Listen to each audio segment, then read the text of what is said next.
আমি বাংলাদেশ ছেড়ে চলে যাবো, এটাই আমার নতুন বাংলাদেশের পরিকল্পনা। তো দেখি যদি চলে যাই, আমার খালি একটা যেটা সত্যি কথা, আমি সবসময় সত্যি কথা বলতে পছন্দ করি। আমি এখন এত কথা বলি কারণ আমি এখন দেশের একজন নাগরিক। যখন আমি দেশ ছেড়ে চলে যাবো তখন আমি আর কোনো কথা বলবো না, কারণ তখন আমার বলার রাইটটা থাকবে না। এখানে যে আমরা পার্ট হতে পারি অ্যাজ আর্টিস্ট, এটা আসলে আমাদের বড় একটা পাওয়া আর কি। আর স্পেশালি এমন একটা কিছু যেখানে মানুষের কল্যাণ হচ্ছে, সেখানে তো আসলে আরো বেশি প্রাইডও ফিল হয়, অনারও ফিল হয়। স্পেশালি এমন একটা জায়গায় যেখানে বাংলাদেশের মধ্যে একটা দেশে, যেখানে অনেক জায়গাতেই মানুষ, আমাদের দেশের মানুষই কিন্তু আমাদের নিজেদেরকে অনেক সময় মুড ছিটকায়, সেখানে এমন একটা বিজনেস হচ্ছে যেখানে শুধু বাংলাদেশেরই বেস্ট না, ইন্টারন্যাশনাল একজন বেস্ট সার্জন থেকে শুরু করে, একজন ইনভেন্টর, একজন সায়েন্টিস্ট থেকে শুরু করে তারা এখানে আমাদের চিকিৎসা করছে। It's a very big achievement for Bangladesh as well, not just the industry itself. আমার তো মানে আর্টিস্টরাও যে কোনো, আমার মনে হয় যে আর্টিস্টরা অ্যাকচুয়ালি সবচেয়ে আরামের কাজ করে। ইন আ সেন্স আমি বলতেছি যে আমরা যে আমাদের শখের কাজটার থ্রুতে কায়িক পরিশ্রম থাকে, গরমও লাগে, হ্যাঁ, বাট তারপর আমার কাছে মনে হয় যে এই গরম, এই কায়িক শ্রমটা আমার কাছে কখনো কষ্টের মনে হয় না, কারণ ভালো লাগে কাজটা করতে। সিমিলারলি আমার যেমন হয় যে আজকে এখানকার যত ডক্টরস আছে বা আমাদের এখানকার যে কোনো ডিপার্টমেন্টে যারা হেড অফ ডিপার্টমেন্টস আছে, তাদেরও কিন্তু এই যে সময় দিচ্ছে, গরমের মধ্যে কাজ করছে, কারোই খারাপ লাগার কথা না, বিকজ এটা তাদের প্যাশন, এটা তাদের হবি। এই কাজটা করলে তাদের মনে হয় যে তারা মজাই করছে। সো কষ্ট যখন ভালো লাগে তখনই কিন্তু সেই সেক্টরে বেস্ট হওয়া যায়। দ্যাটস ওয়াই আপনি বেস্ট ডক্টরস এবং বেস্ট সার্জনগুলোকে পাচ্ছেন। আমি আর হবেও কিনা, আমি অনেক নেগেটিভ একটা মানুষ। আমি বলবো যে হবে না, কারণ ব্যাপারটা আসলে পলিটিক্যাল। এখানে আমরা কিছু বলতে চাই না, ইভেন্টটা তো অন্য কিছু। সো আমরা পলিটিক্যাল কোনো স্টেটমেন্ট এখানে ইচ্ছা করে দিচ্ছি না। ডেফিনেটলি আপনাদের যদি এরকম কোনো কোয়েশ্চেন থাকে বা আপনার এরকম কোনো সেশন করতে চান, আমরা এই ভেন্যুর বাইরে গিয়ে করতে চাই, বিকজ একটা দায়বদ্ধতার সাইড থেকে আর কি।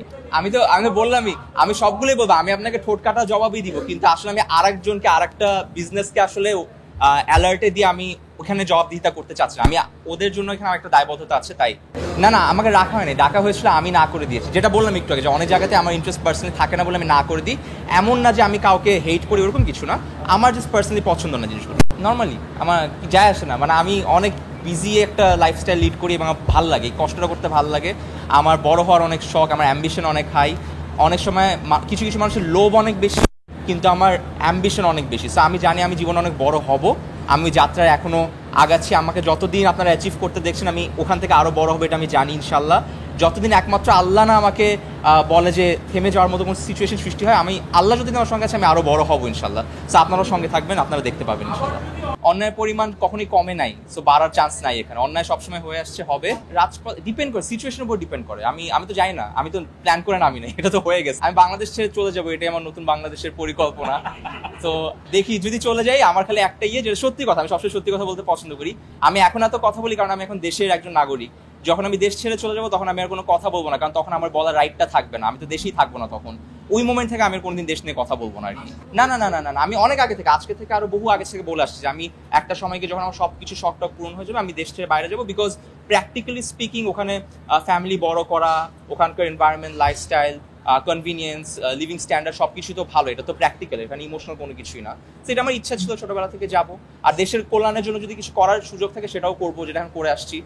সুযোগ পেলে করি, আর নাহলে আমি বাসায় বসে থাকি, ভিডিও বানাই। না, নিষিদ্ধ করেনি, আমরা টাইটেলটা পড়ছি, আমরা আর্টিকেলটা পড়িনি। এখন আর্টিকেলে কিন্তু আর একটু ব্যাখ্যা দেওয়া আছে, আপাতত বলা হয়েছে। তো এখানে যেহেতু বলেছে আপাতত, তার মানে কোনো কনক্লুশনে এখনো আসে নাই, ফাইনাল হয় নাই। তার মানে we have to wait and see. আর্টিকেলটা আর ভালোভাবে পড়তে হবে, ব্যাখ্যা করতে হবে, কারণ এগুলো তো আসলে আমি এক্সপার্টের জায়গা না, আর একটু পড়াশোনা করে আমাকে অ্যান্সারটা দিতে হবে আর কি, না জেনে তো ভুল বলে ফেলবো।